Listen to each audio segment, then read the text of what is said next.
Pitong pulis ang sugatan matapos makagirian ng ilang realista sa kilos protesta sa paggunita sa Bonifacio Day. Nakatutok si Bernadette Reyes.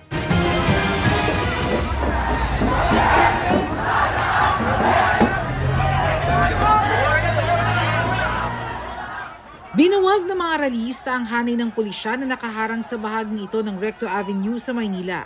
Sa gitna yan ng kanilang kilos protesta sa pagdiriwang ngayong araw ng ika-161 kaarawan ni Gat Andres Bonifacio.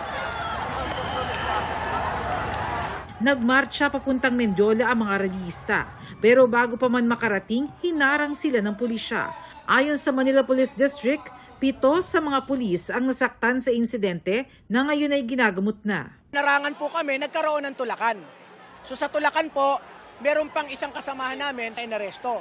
Kaya wala po siyang kasalanan. Kung may nasaktan po sa kanila, may nasaktan din naman sa amin eh.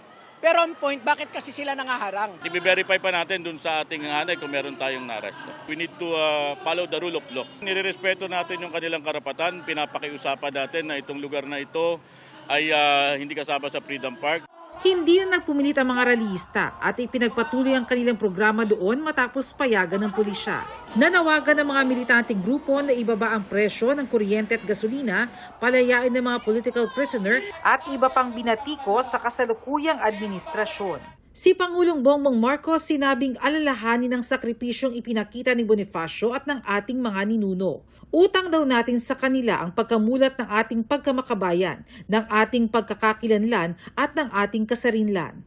Bilang pagkilala kay Bonifacio, atin daw alamin ang mas malalim na kahulugan ng kanyang sakripisyo at gawin ang ating bahagi sa paglaban sa gutom, korupsyon, kriminalidad at iba pang mga problema ng lipunan.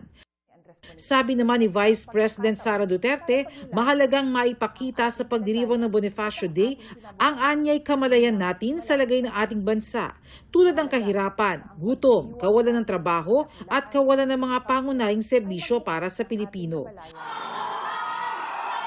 Para sa GMA Integrated News, Bernadette Reyes, nakatutok 24 oras.